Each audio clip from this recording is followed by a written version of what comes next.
அனைவருக்கும் வணக்கம். இன்றைய நாளுக்கான முக்கியமான செய்திகளுடைய தொகுப்பாக இந்த காணொலி அமைய போகின்றது. அந்த வகையில இந்த காணொலியில என்னென்ன விடயங்களை பார்க்க போறோம்னு சொல்லி பாத்தீங்கன்னு சொன்னா, முன்னாள் ஜனாதிபதி மகிந்த ராஜபக்சவினுடைய மகன் ஜோசித ராஜபக்ச அவர்களால் கொழும்பு களியாட்ட விடுதி ஒன்றில் கைகலப்பு ஒன்று இடம்பெற்றிருக்கின்றது. அது தொடர்பான மேலதிகமான விடயங்களை இந்த காணொலியில பார்க்க போறோம்.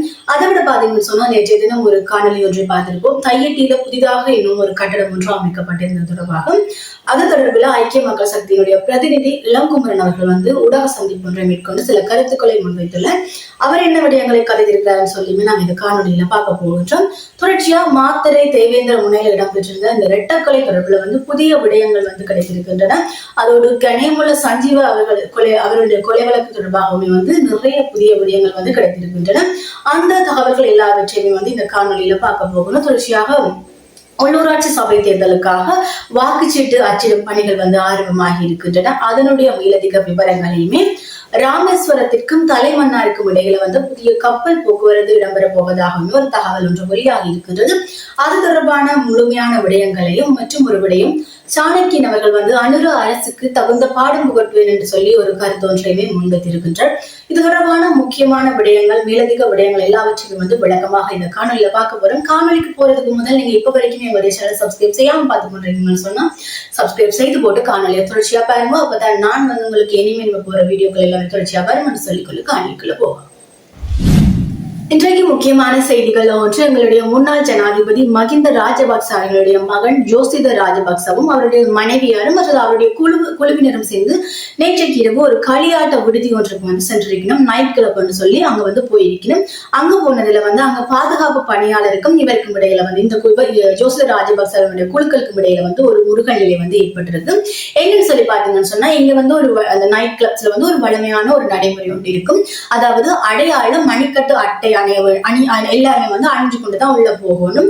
அப்ப இவங்களுக்குமே அந்த பேண்டை கொடுத்திருக்கணும். அதாவது ஜோசித ராஜபக்ச தரப்பினருக்கும் அவங்களுடைய குழுக்களுக்குமே அந்த பாதுகாப்பு பணியாளர் இந்த பேண்டை கொடுத்திருக்க.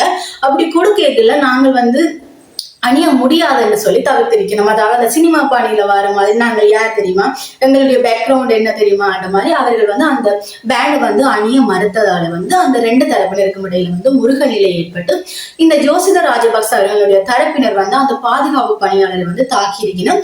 அவரை தாக்கினதுல அவர் வைத்தியசாலையில அனுமதிக்கப்பட்டிருக்கிறார். நேற்றைய தினம் இப்படியான ஒரு செய்தி நடந்திருந்தது. இன்றைக்கு அந்த கலகலப்பு தொடர்பான காணொலி சிசிடிவி காணொலி வெளியாகின நிலையில அந்த சந்தேக நபர்களை அடையாளம் காணப்பட்டிருந்தாலும் கூட அவர்கள் தப்பி சென்று விட்டார்கள் என்று சொல்லி செய்தி கிடைத்திருக்கின்றது. அவர்கள் இன்னுமே கைது செய்யப்படவில்லை. இந்த காணொலி பதிவு செய்கின்ற வரையிலே அவர்கள் கைது செய்யப்படவில்லை என்று சொல்லி, ஆனால் அவர்கள் அடையாளப்படுத்தப்பட்டு விட்டார்கள் என்று சொல்லி செய்தி வெளியாகி இருக்கின்றது. தொடர்ச்சியா நாங்கள் நேற்றைய தினம் ஒரு காணொலி ஒன்று பார்த்திருந்தாங்க. தையிட்டி விகாரைக்கு அருகிலேயே இன்னும் ஒரு கட்டடம் ஒன்று அமைக்கப்பட்டு நேற்றைய தினம் அதற்கான திறப்பு விழா இடம்பெற்றிருந்ததை தொடர்ந்து தேசிய மக்கள் சக்தியினுடைய பிரதிநிதியான இளங்குமரன் அவர்கள் ஊடக சந்திப்பு ஒன்றை மேற்கொண்டு அது தொடர்பில் நிறைய விடயங்களை கதைச்சிருக்கிறார்.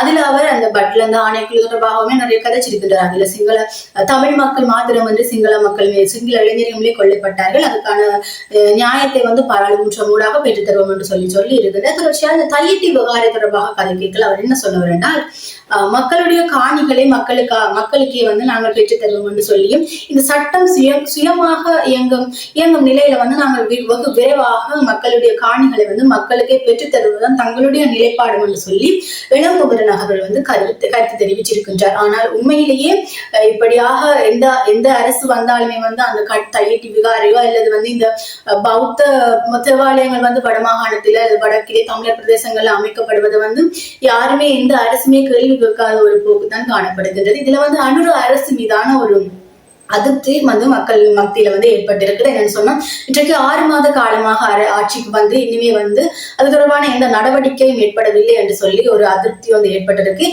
இதனுடைய தாக்கம் உள்ளூராட்சி தேர்தலில் அவர்களுக்கு இருக்குமா என்பதை நாங்கள் தொடர்ந்து பொறுத்திருந்து பார்ப்போம். தொடர்ச்சியாக கடந்த வெள்ளிக்கிழமை அதாவது மாத்தரை தேவேந்திர முனையில விஷ்ணு கோயிலுக்கு முன்பாக ஒரு இரட்டை கொலை ஒன்று இடம்பெற்றிருக்கும். இந்த துப்பாக்கி சூட்டு சம்பவத்தில் 28 மற்றும் 29 வயதுடைய இருவர்கள் இறந்திருப்பார்கள். இது தொடர்பில் ஒரு முக்கியமான விடயம் ஒன்று கிடைக்கப்பட்டிருக்குது. அதாவது இந்த சம்பவம் தொடர்பாக 4 பேர் ஒரு பெண் உட்பட 4 பேர் கைது செய்யப்பட்டிருப்பார்கள். அவர்கள் 29ஆம் தேதி வரையிலேயுமே விளக்கமறியல்ல வைத்திருக்க வந்து நீதிமன்றம் உத்தரவிட்டிருக்க நிலையில விசாரணைகள்ல ஒரு விடயம் ஒன்று தெரிய வந்திருக்கு. இவர்கள் வந்து 50 லட்சம் ரூபாய் ஒரு ஒப்பந்தத்தின் அடிப்படையில தான் இந்த கொலையை வந்து செய்திருக்கிறார்கள் சொல்லியுமே சொல்லப்பட்டிருக்கு. இந்த துப்பாக்கி சூட்டுக்கு பயன்படுத்தப்பட்ட துப்பாக்கியினுடைய வெற்று தோட்டாக்களுமே கிடைக்கப்பட்டிருக்கு. தொடர்ந்து இவர்கள் வந்து 50 லட்சம் ரூபாய் ஒப்பந்தத்தின் அடிப்படையில இந்த கொலையை வந்து செய்திருக்கின்றார்கள். ஒரு வர்த்தகம் சம்பந்தமான ஒரு கைமாற்று தொடர்புல வந்து ஏற்பட்ட ஒரு பிரச்சனை காரணமாக வந்து இந்த துப்பாக்கி சூடு வந்து இடம்பெற்றிருக்கிறதாக விசாரணைகள்ல தெரிய வந்திருக்கு. தொடர்ச்சியா நாங்கள் இன்றைக்கு வரைக்குமே வந்து தேடப்பட்டு கொண்டிருக்கின்ற கனியமுள்ள சஞ்சீவ கொலை வழக்கினுடைய அந்த முக்கிய சூத்திரதாரியான செவ்வந்தி இசாரா செவ்வந்தி அவர்கள் வந்து இன்னுமே வந்து கண்டுபிடிக்க முடியவில்லை. அவர்கள் தொடர்பாகவே வந்து ஒரு மேலதிகமான விடயம் ஒன்று கிடைத்திருக்குன்னு சொல்லி பார்த்தீங்கன்னா, அவர்கள் அந்த துப்பாக்கி சூட்டை நடத்துவதற்கு 2 நாட்களுக்கு முன்பாக நீதிமன்றத்திற்கு சென்று ஒத்திகை பார்த்ததாக வந்து அந்த போலீசார் வந்து ஒரு போலீசார் வந்து தகவல் ஒன்றை வெளியிட்டிருக்கின்ற அந்த சந்தேக நபர்கள்ல ஒருவர் அந்த வாக்குமூலத்தை வந்து கொடுத்திருக்கிறார் சொல்லி சொல்லப்படுது. அவர்கள் வந்து 2 நாட்களுக்கு முன் நீதிமன்றம் வந்ததாகவும் அந்த நீதிமன்ற அறையை வந்து அதாவது கனிமுள்ள சஞ்சீவை வந்து கொண்டு அழைத்து வரக்கூடிய அந்த அறையை வந்து தான் காட்டியதாகவுமே வந்து அங்க அவர்கள் அந்த துப்பாக்கி சூட்டினை வந்து செய்து ஒத்திகை பார்த்து கொண்டதாகவே வந்து ஒரு திடுக்கிடும் தகவல் ஒன்று வந்திருக்கின்றது. இப்படியாக நாட்டிலே வந்து மொத்தமாக இந்த கடந்த தை மாதத்தில இருந்து கிட்டத்தட்ட 27 துப்பாக்கி சூட்டு சம்பவங்கள் நடந்திருப்பதாகவும் அதுல சிறுவர்கள் உட்பட 22 பேர் அந்த துப்பாக்கி சூட்டுக்கு இலக்காக இறந்திருப்பதாகவும் இன்றைக்கு தகவல் ஒன்று வெளியாகி இருக்கின்றது. உண்மையிலே இந்த பாதாள உலக குழுக்களுடைய செயற்பாடுகள் இன்னும் முடிவடையாமல் தொடர்கின்றது என்பதற்கு வந்து கடந்த வெள்ளிக்கிழமை நடந்த துப்பாக்கி சூட்டுமே வந்து ஒரு சிறந்த உதாரணமாக இருக்கின்றது. இப்படியாக இந்த துப்பாக்கி சூட்டு சம்பவங்கள் தொடர்ச்சியாக இடம்பெற்றுக் கொண்டிருக்கின்றது, கைதுகள் இடம்பெற்றுக் கொண்டிருக்கின்றது. ஆனால் அந்த துப்பாக்கி சூடுகள் அதனுடைய தாக்கங்கள் வந்து இன்னுமே குறைந்த பாடலை பார்ப்போம். தொடர்ச்சியாக என்ன நடக்கின்றது, அரசினுடைய தலையீடு என்ன மாதிரி இருக்க போறது தொடர்ச்சியாக பொறுத்திருந்து பார். தொடர்ச்சியாக ஒரு முக்கியமான விடயம் என்று சொல்லிக்கொண்டு அடுத்த செய்திக்கு போகலாம் நினைக்கிறேன். உள்ளூராட்சி மன்ற தேர்தலை முன்னிட்டு பாத்தீங்கன்னு சொன்னா வாக்குச்சீட்டுகள் அச்சிடுகின்ற பணி ஆரம்பிக்கப்பட்டிருக்கின்றது. உள்ளூராட்சி தேர்தல் வருகின்ற மே மாதம் 5ஆம் தேதி நடைபெற இருக்கின்றதை தொடர்ந்து வாக்குச்சீட்டுகள் அச்சிடுகின்ற பணி ஆரம்பிக்கப்பட்டிருக்கின்றது. தொடர்ச்சியா பாத்தீங்கன்னு சொன்னா அந்த சில இடங்களிலே பாதுகாப்பு தேர்தலை முன்னிட்டு பாதுகாப்பு நடவடிக்கைகளை வந்து பலப்படுத்துவதற்காக அரசு வந்து செயற்பாடுகளை வந்து முன்னெடுத்துக் கொண்டு வருகின்றது. தொடர்ச்சியா இன்னொரு முக்கியமான விடயம், ராமேஸ்வரத்திற்கும் தலைமன்னாருக்கும் இடையில வந்து கப்பல் போக்குவரத்து ஆரம்பிக்கப்படுவதாக வந்து இந்தியாவினுடைய பிரதமர் நரேந்திர மோடி அவர்கள் வந்து குறிப்பிட்டிருக்கின்றார். பாருங்கன்னு சொன்னா 1965ஆம் ஆண்டிலேயே இந்த கப்பல் போக்குவரத்திற்கான வேலைகள் ஆரம்பிக்கப்பட்டிருந்த போதும் 1981 இலங்கையில் நடைபெற்ற உள்ளூர் யுத்தம் காரணமாக அது நிறுத்தப்பட்டிருந்தது. பின்னர் 2023ஆம் ஆண்டு காங்கேசன்துறைக்கும் தமிழகத்துக்கும் இடையிலான கப்பல் போக்குவரத்து வந்து ஆரம்பிக்கப்பட்டிருந்தது. எங்கள் எல்லாருக்குமே ஒரு தெரிந்தமான விடயம். ஆனால் அந்த கப்பல் போக்குவரத்து அதாவது காங்கேசன்துறைக்கும் இந்த நாகப்பட்டினம் தமிழகத்துக்கும் இடையிலான கப்பல் போக்குவரத்து இன்னுமே வந்து ஒரு ஒழுங்கான முறைக்கு வந்து கொண்டு வராத ஒரு கப்பல் போக்குவரத்தாக வந்து காணப்பட்டு கொண்டிருக்கிறது.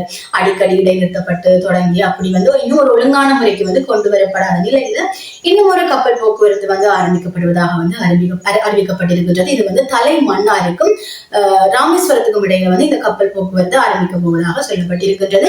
இதனுடைய முதல் கட்டமாக வந்து நகர்வு மேடை அமைக்கின்ற பணி வந்து ராமேஸ்வரத்திலுள்ள ஓலைக்குடா என்ற பகுதியில வந்து ஆரம்பிக்கப்பட்டிருக்குன்னு சொல்லி சொல்லப்படுகின்றது. பார்க்கும் இந்த சேவையாவது இந்த நாகப்பட்டினம் ராமேஸ்வரம் தலைமன்னாருக்கு இடையிலான கப்பல் சேவையாவது வந்து சிறப்பாக நடைபெற வேண்டும் என்று சொல்லிக்கொண்டு அடுத்த செய்தி. அனுரா அரசுக்கு சிறந்த பாடம் புகழ்வேன் என்று சொல்லி நாடாளுமன்ற உறுப்பினர் சாணக்கியன் அவர்கள் குறிப்பிட்டிருக்கின்றார்கள். அவர் என்ன சொல்லியிருக்காரு சொல்லி பாத்தீங்கன்னா, அதாவது வடக்கு கிழக்கு எல்லாவற்றிலையும் வந்து மக்களினுடைய ஆதரவோடு ஆட்சி அமைத்து இந்த அனுரா அரசுக்கு சரியான ஒரு பாடம் புகழ்வேன் என்று சொல்லி இருக்கின்றார். என்னன்னு சொல்லி பாத்தீங்கன்னா, இந்த வேட்பு மனு வந்து தமிழரசு கட்சியினுடைய வேட்பு மனுக்களுமே வந்து நிராகரிக்கப்படவில்லை. இந்த ஐக்கிய மக்கள் சக்தியினுடைய வேட்பு மனுக்கள் மாத்திரமில்லாது தமிழரசு கட்சியினுடைய வேட்பு மனுக்களுமே வந்து எங்குமே நிராகரிக்கப்படவில்லை. மன்னாரை தவிர வேறு எங்குமே நிராகரிக்கப்படவில்லை. அதுக்குமே நாங்கள் நீதிமன்றம் போகிறதுக்கு தயாராக இருக்கிறோம் என்று சொல்லிக்கொண்டு மக்களினுடைய வாக்குகளை பெற்று வந்து தாங்கள் ஆட்சி அமைப்பதாகவும் அதனூடாக இந்த அனுரா அரசுக்கு வந்து ஒரு பாடம் புகட்ட போவதாகவே வந்து அவர் குறிப்பிட்டிருக்கின்றார். பாத்தீங்கன்னு சொன்னா இந்த அனுரா அரசு வந்து இன்றைக்கு ஆட்சிக்கு வந்து 6 மாத காலம் ஆகியுமே வந்து இன்னுமே வந்து தமிழ் மக்களுக்குரியதான ஒரு வேலைப்பாடுகளையுமே வந்து அவர்களுடைய உரிமைகளை மீட்டு தருவோம்னு சொல்லி எந்த ஒரு வேலைப்பாடுகளுமே செய்யவில்லை. அவரை வந்து நம்பி வாக்களித்த மக்களை வந்து ஏமாற்றுகின்ற விதமாகத்தான் அவருடைய ஆட்சி வந்து தற்போது அமைந்து கொண்டிருக்கிற வகையில மக்களுக்கு வந்து அனுர இவ்வரசின் மீதான அதிருப்தி ஏற்பட்டிருக்கின்றது. இவர்களது வாய் அளவிலான ஒரு அரசு தான் வந்து செய்து கொண்டிருக்கின்றார்கள். அதாவது இந்த பட்லந்த தொடர்பான ஆணைக்குழு வந்து பாராளுமன்றத்துல சமர்ப்பிப்பது தெரிந்தவர்களுக்கு இந்த உடலந்த பரணகம ஆணைக்குழு தொடர்பாக தமிழ் மக்கள் தொடர்பான எந்த பிரச்சனைகளையுமே வந்து பேசுறதுக்கு அவர்கள் தயாராக இருக்கவில்லை. ஆகையால் இந்த அரசுமே வந்து இனவாதத்தோடு தான் செயற்படுகிறது என்று சொல்லியுமே அவர் குறிப்பிட்டிருக்கின்றார். மற்றும் ஒரு விடயம் ஒன்றை சொல்லியிருக்கிறார் சொல்லி பார்த்தீங்கன்னா, நீங்கள் வாக்குகளை பெற வேண்டும் என்றதற்காக வல்வடித்துறையையும் தேசிய தலைவர்களுடைய பெயரையும் உச்சரித்து வாக்கு பெறதை வந்து நாங்கள் வந்து இன்னுமே வரவேற்கிறோம். நீங்க வாக்குகளை பெறுவதற்காக வேணும் எங்களுடைய அந்த வல்வெட்டித்துறை ஊரையும் பெயரையும் பாவிக்கிறத வந்து நாங்கள் வரவேற்கிறோம் என்று சொல்லியும், நீங்க வாயளவில் மட்டும்தான் இருக்கிறீங்கன்னு சொல்லியும், நிச்சயமாக இதுல மக்கள் ஒரு புரிந்துணர்வு அவர்களுக்கு வந்திருக்கும். இதுவரைகளுமே வந்து இந்த ஆட்சி எந்த விதமான மாற்றத்தையும் கொண்டு வரவில்லை. ஆக மக்களுக்கு புரிந்திருக்கும். இதுல வந்து இந்த உள்ளூராட்சி தேர்தலில் நாங்கள் ஆட்சி அமைப்போம் என்று சொல்லியும் தகுந்த பாடம் புகட்டுவேன் என்று சொல்லியுமே அவர் குறிப்பிட்டிருக்கின்றார். இவ்வாறாக இப்படியான செய்திகள் இன்றைய நாளுக்கு நடந்திருக்கின்றது. உள்ளூராட்சி தேர்தல் நெருங்க பரபரப்பான பேட்டிகள் யாழ்ப்பாணம் கிழக்கு வடக்குன்னு சொல்லி பரபரப்பாக போய்கொண்டிருக்கின்றது. உண்மையிலேயே இந்த உள்ளூராட்சி தேர்தலுடைய யார் ஆட்சி அமைப்பார்கள் என்ற கேள்வி இருந்து கொண்டே இருக்கின்றது. அன்னொரு அரசின் மீதான சில சந்தேகங்களுமே எழுந்திருக்கின்றது. அன்னொரு அரசு மீது மக்களுக்கு வந்து ஒரு அதிருப்தி ஏற்பட்டிருக்கின்றது. நேற்றைய கூட தையட்டி விகாரை தொடர்பாக ஒரு பிரச்சனை ஏற்பட்டிருக்கின்றது. மக்களுடைய காணிகளை மக்களுக்கு திருப்பி தருவோம் என்று சொல்லி சொன்ன 3வது நாட்களே, அதாவது புத்த சாசன அமைச்சர் வந்து அப்படி சொன்ன இந்த 3வது நாளே இந்த மடாலயம் ஒன்றை அமைத்து திறப்பு விழா செய்திருப்பது வந்து மக்களுக்கு வந்து அரசின் மீதான ஒரு அதிருப்தியை ஏற்படுத்துகின்றது. தொடர்ச்சியாக பார்ப்போம் இந்த உள்ளூராட்சி தேர்தலில் யார் ஆட்சியை அமைக்க போகிறார் என்பதை வந்து தொடர்ச்சியாக பொறுத்திருந்து பார்ப்போம். நீங்கள் இந்த காணொலி இந்த செய்திகள் தொடர்பாக என்ன நினைக்கிறீர்கள் என்பதை வந்து காணொலிக்கு கீழே வந்து உங்களுடைய கருத்துக்களை பதிவிட்டு செல்லுங்கள் என்று சொல்லிக்கொண்டு இன்னும் ஒரு காணொலியில் நான் உங்களை சந்திக்கிறேன். நான் உங்களுடைய சோனியா.